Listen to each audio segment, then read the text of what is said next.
Hi అండి అందరికీ. అందరు ఎలా ఉన్నారు? నేనైతే చాలా బాగున్నాను. మీరు ఎలా ఉన్నారో కింద కామెంట్ చేయండి ఫ్రెండ్స్. మీరు ఎవరైనా ఫస్ట్ టైం మా ఛానల్ చూస్తుంటే ఛానల్ సబ్స్క్రైబ్ చేసుకోండి, వీడియోస్ లైక్ చేయండి, షేర్ చేయండి. చూసారా ఇవి ఏంటి అనుకుంటున్నారా? మురుకులు అండి.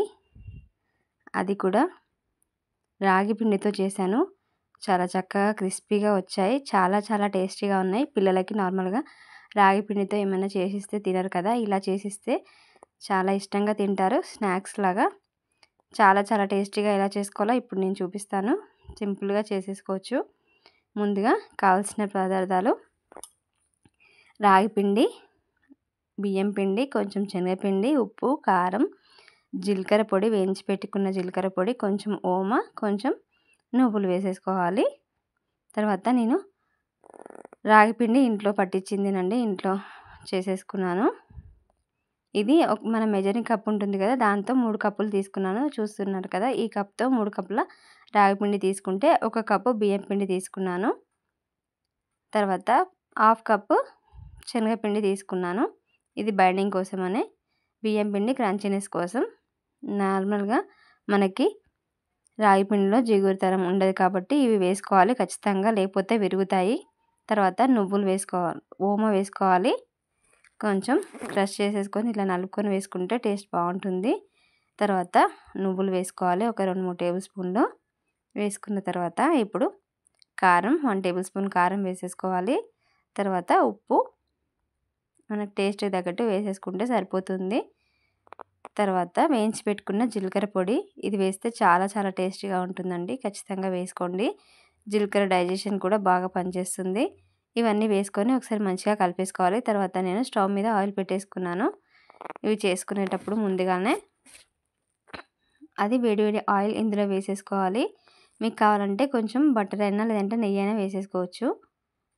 వేడి చేస్తే కొంచెం క్రంచీనెస్గా చాలా బాగుంటాయి. ఇవన్నీ కలిసేలాగా కలుపుకోవాలి. ఒకసారి నూనె వేసాం కదా, అంతా కలిపేసుకోవాలి. కొంచెం ఇలా మనం పట్టుకుంటే ఒక ముద్దలాగా రావాలి. అలా వస్తే మనకి మురుకులు అనేది పర్ఫెక్ట్గా వస్తాయి. చూసారా, ఇలా వస్తే సరిపోతుంది. కొంతమంది మడుగులు అంటారు, లేదంటే మురుకులు అంటారు, లేదంటే జంతికలు అంటారు, మీ ఇష్టం, ఏదైనా అనొచ్చు. ఇవన్నీ వేసేసుకొని ఇలా కలిపేసుకోవాలి. ఇది కొంచెం సాఫ్ట్గానే కలుపుకోవాలి. పిండి అనేది గట్టి పడితే మనం చేస్తుంటే విరిగిపోయే అవకాశం ఉంటుంది. అలా కాకుండా కొంచెం సాఫ్ట్గానే కలిపేసుకోవాలి.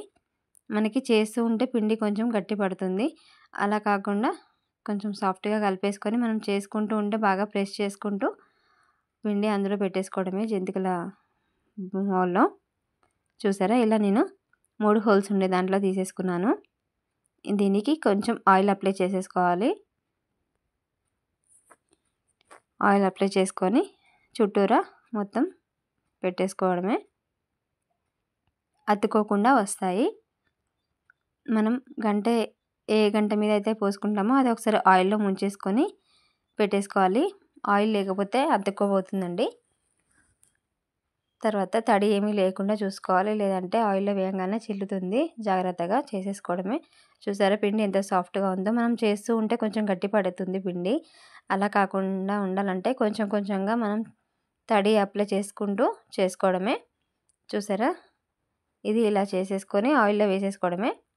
ఇలా మనకి నచ్చిన సైజులో చేసేసుకొని ఆయిల్లో చేసుకోవడమే.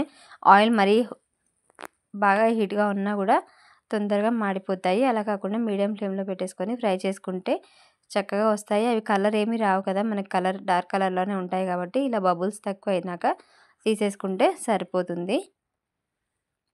పిండి మనము మంచిగా కలుపుకుంటేనే మనకి విరిగిపోకుండా వస్తాయి, లేదంటే విరిగిపోతాయండి. చూసారా ఎంత చక్కగా వచ్చాయో. చూడటానికి కలర్ కూడా బాగున్నాయి కదా. ఇలా అన్నీ ఒకదాని వెనకాల ఒకటి చేసేసుకోవడమే, అంతే. మరొక టేస్ట్ చూపిస్తున్నాను చూసారా, ఇలా వేసేసుకోవడమే. మనకి వేడి గంట మీద చేస్తే అతుకపోతుంది, అలా కూడా చూసేసుకోవాలి. అన్నీ రెడీ అయిపోయాయి చూసారా. నేను చేసిన క్వాంటిటీకి ఇన్ని వచ్చాయి. మీరు ఇంకా ఎక్కువ చేసుకుంటే అన్నీ సేమ్ కొలతతోటి కొంచెం ఎక్కువ క్వాంటిటీలో తీసేసుకోవడమే. ఇప్పుడు పండగ వస్తుంది కదండి, ఇవి తప్పకుండా ట్రై చేయండి ఫ్రెండ్స్. ఎలా వచ్చాయో చెప్పండి. ఇలాంటి ట్రెడిషనల్ రెసిపీస్ కోసం మన ఛానల్ని సబ్స్క్రైబ్ చేసుకోండి ఫ్రెండ్స్. Thanks for watching. తప్పకుండా ట్రై చేసి కమెంట్ బాక్స్లో ఎలా వచ్చాయో చెప్పండి.